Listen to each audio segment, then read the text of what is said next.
a little harder to look somewhat presentable when you're laying down a lot.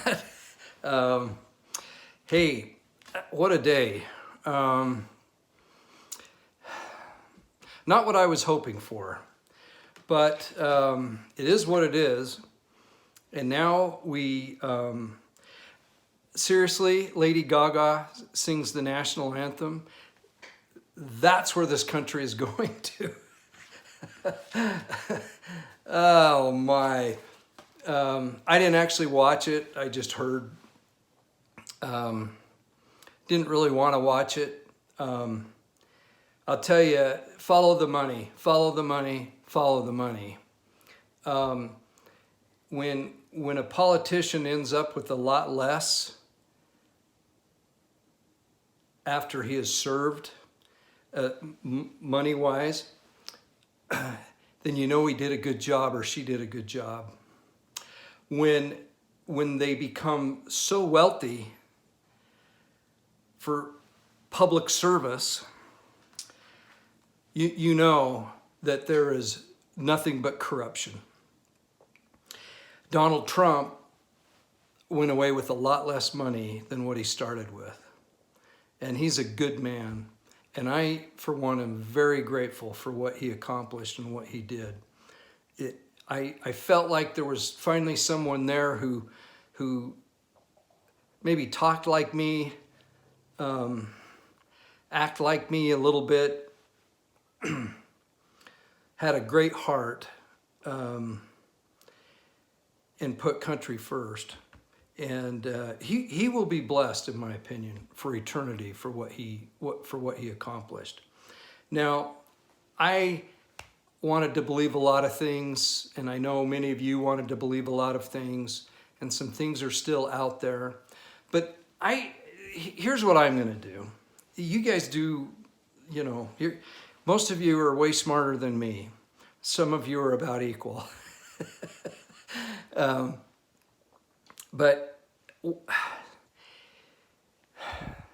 it's always focusing on the gospel of Jesus Christ. By the gospel, what Christ did for us, right? And the restored gospel of Jesus Christ. That's what we focus on. And it's nice when principalities, governments, kingdoms can help with that cause. And it's a bit discouraging when they go against it. Now, there's a lot of members of the Church of Jesus Christ of Latter-day Saints that are thrilled today. They think that a person that had 3 wives and that swore and had some rough edges is disgusting. And it's finally time that we have somebody with some distinction in the White House. And what I say to those folks is I couldn't disagree with you more. I don't think how a person talks or necessarily how many wives they have show currently what their heart is. It's interesting to me that people who are members of the Church of Jesus Christ of Latter-day Saints can judge a man so harshly for so long and were thrilled. I knew many of them, thrilled with what happened to Donald Trump and so glad that he's out. I'm not one of them. And, redemption and forgiveness is amazing things, and it can happen. And I think we look at what he did. I had a person ask me, so yeah, we agree with his stand on abortion. I'm talking about President Trump, and his stand for religious freedom, and supporting Israel. Those were my big 3. And they said, I can see the 2, but I can't really see the supporting Israel. What's the benefit of that? And it dawned on me. There's so many things, right? And I've addressed this many times, but it dawned on me that every priesthood key that was restored in the latter days came from Israel. If that doesn't connect us, I don't know what does. Everything came from Israel. Think about it. Anyway, okay, a few people have asked how I feel, and you know what? Who cares how I feel? I'm serious. Somebody sarcastically said something about, oh, he's back, and oh, great, like I have some great wisdom and knowledge, and it really made me reflect that, I'm just a guy, and I really don't know anything other than what my heart tells me, and what I study and things like that. But in all reality, there's no priesthood keys here, and there's really no. I have no direct conduit than any of you, and some of you have way more than I do. That connection. So I just like to chat and visit, really, and I love to read your comments. So I hope you look at it that way. But I did, have a couple of things I wanted to say. So a couple people asked about how I feel about the vaccine, statement of the church about vaccines, and President Nelson and many of the brethren, if you will, the leadership of the church and their wives getting vaccines. And here's how I feel about it. It didn't faze me or bother me at all. It bothered my wife a little bit, I won't lie, that it was made so public and kind of almost felt political to her in a sense. But here's how I look at it. And my son brought this particular one thing up. He said, think of President Monson, and he was such a scouter, and scouting had been such an influence in his life, and he loved it, and he promoted it within the church, not just him, but in previous prophets had it well, but this was kind of his thing, right? His thing. Well, we see what happened with scouting, and we know the corruption that was going on, and it's being revealed all the time. And then the direction they went, it was horrible. And so these are policies, they're personal things for individuals, and I know what the prophet said, and I know what the statement says, but it's not something that I look at and go, wow, the prophet did it. That means we're all supposed to do it. There is an out in that, and it said, use your own conscience. But he did say, we're doing it to be a good global citizen, and I think that's key. Think of if the church, and particularly the prophet, said, you know what, I'm not a big fan of vaccines, and this gets to a point where he's in the medical profession. Nothing perfection about medicine, but profession, and he was, and very at the top of his game, right? And so vaccines, medicine, masks, those are all familiar to him, and he's okay with it already in a sense. So I don't look at that as this you need to do, but I look at it that he's okay with it, and in that inside him he's like, yeah, vaccines, they've saved lives, and yeah, I'm fine with it. So I think that's part of it, but there was an out in that, and it says, it's your decision, do what you want. But the global thing is what I wanted to touch on, is that the church is all over the world.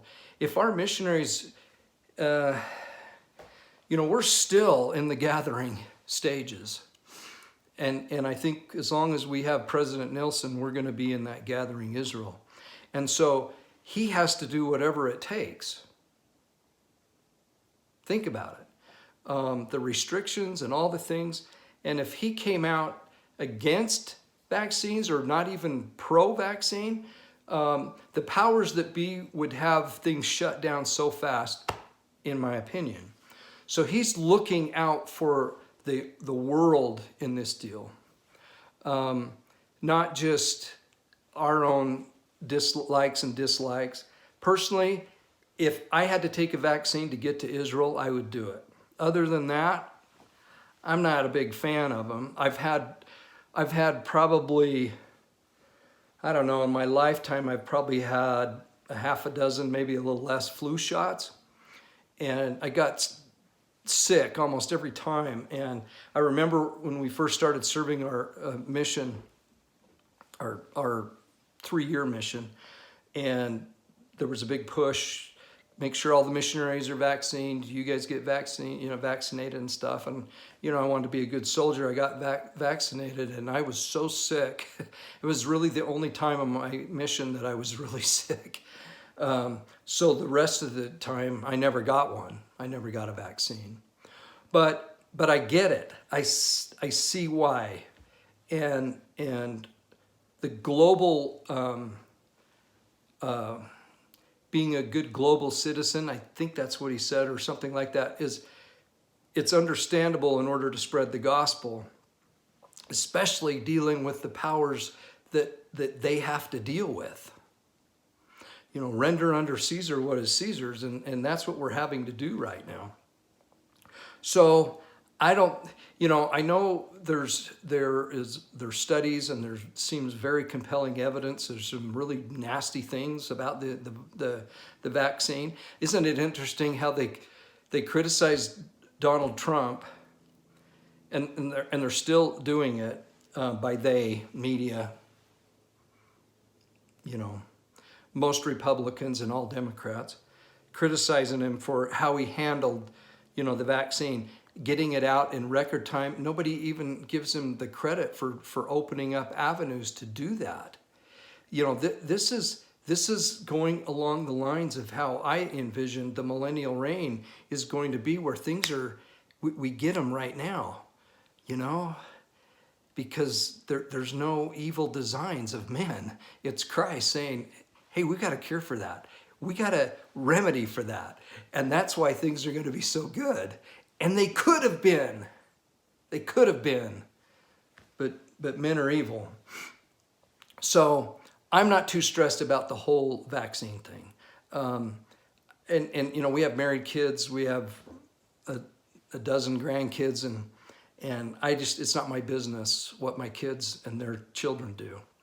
Or what, them as parents and what they decide with their children.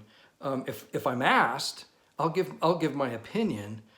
And so if I was asked on vaccines, I would say, well, you got to weigh it all out and see, because if you make a stand on it and then your kids aren't able to go to school or do this or do that, then you got to deal with that. So, but my kids are really independent, and that's the way that should be. And they have great kids, and they've got all the struggles we all have, but they'll figure it out. It's not my business. It's not my business. So that's how I feel about it. It's not it doesn't, okay. So when I remember being on my mission, and I might have told this story, we were living in a basement apartment of a home, and I think it was in St. John, New Brunswick, I believe. That might not be true, but I think that's where it was. And our landlady, who lived upstairs, she said, "Hey, your church is on TV," and it was an announcement that every worthy male member of the church could have the priesthood now. Blacks in the priesthood, right? And it was an amazing thing. I broke every rule, and that's that we watched TV because we wanted to see that. And I remember Bruce R. McConkie having a microphone stuck in his face, and a reporter said, in your book, Mormon Doctrine, it says that the blacks won't have the priesthood until the millennial reign. Is this the millennial reign? No. Well, what do you say? Well, I guess I was wrong, wasn't I? And that was it. So we have these things that come up. But it's so interesting to me how people that are, who don't like Trump, who don't like anything about that goes against anything that that the government puts out. They just want to, make it nice and smooth. They were so quick to jump on that. A couple of you out there were very quick to jump on that and say, man, see, vaccines, the prophet had it, we should all get it, kind of thing. And I'm like, there's a difference between those things, because things change. Every worthy male member receiving the priesthood, it changed, right? It wasn't doctrine.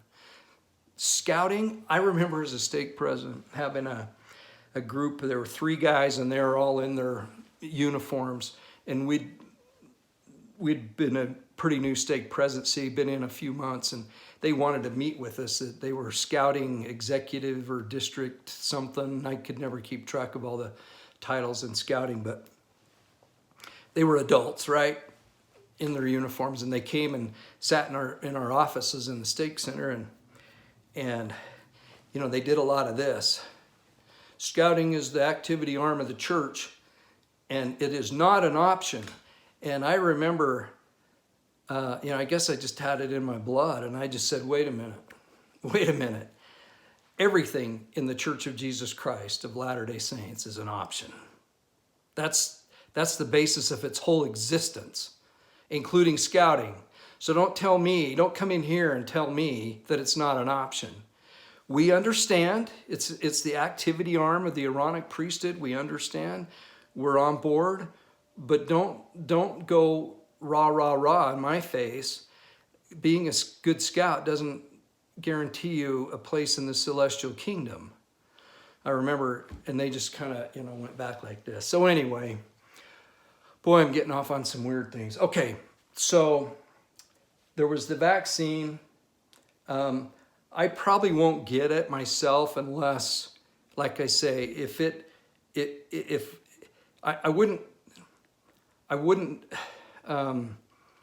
I'm not so opposed to it that if it prevented me from getting back to Israel by not taking it, I wouldn't go that far. I'd say, shoot me up. I'm on the next plane out of here.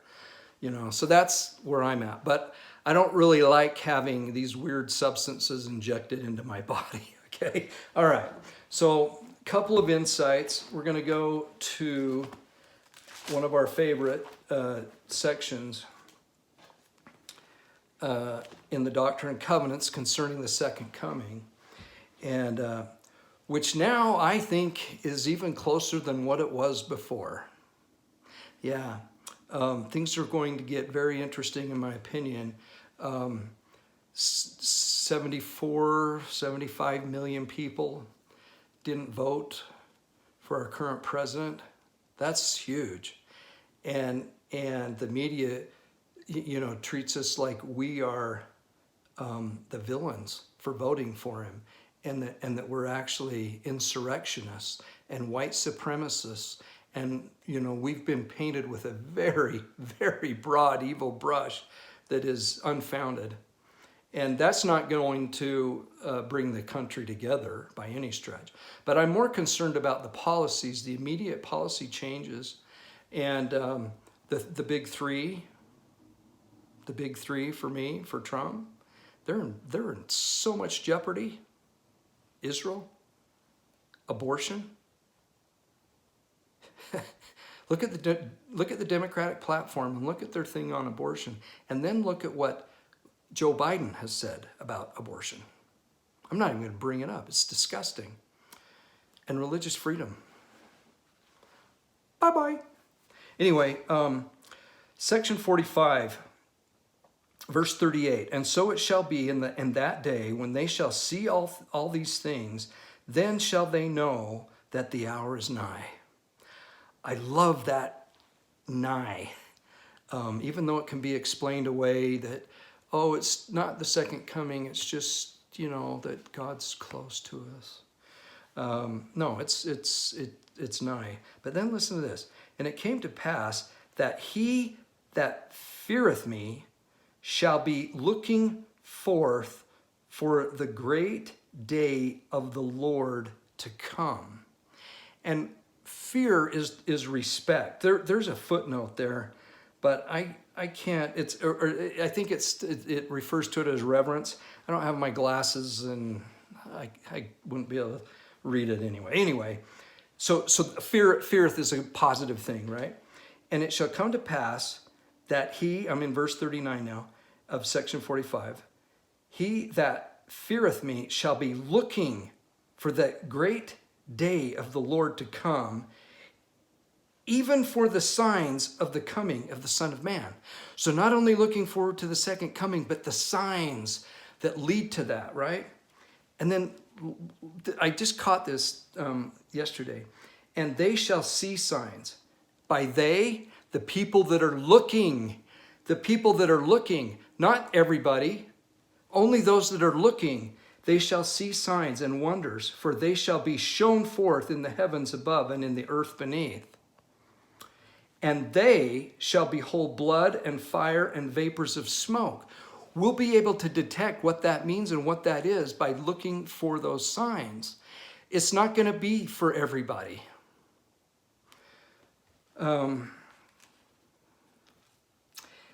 And before the day of the Lord shall come, the sun shall be darkened, and the moon turned into blood, and the stars fall from heaven. And the remnant shall be gathered unto this place. And I won't continue to read, but there's some amazing things there. But the ones I wanted to focus on were they that are looking will be shown. They that are looking will be shown. So us cows, community of watchers, yeah. Community of watchers.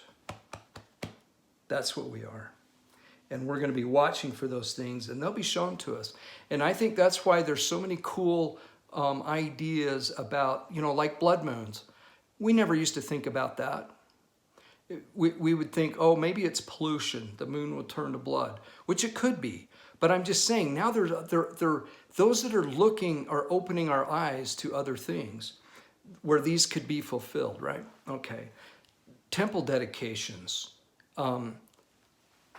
Planets coming together to look like a star, these kind of things. Virgo giving birth. Heavens above, earth beneath. Okay? So that was one thing. Now, just to end on a different note, so I can't, it's just not in me to stop reading the Book of Mormon. So even though we're in the Doctrine and Covenants, I started the Book of Mormon over again, and I go slow. I'm not trying to win a contest here, but I picked up a little thing. I don't know if I've thought about it before or what, but when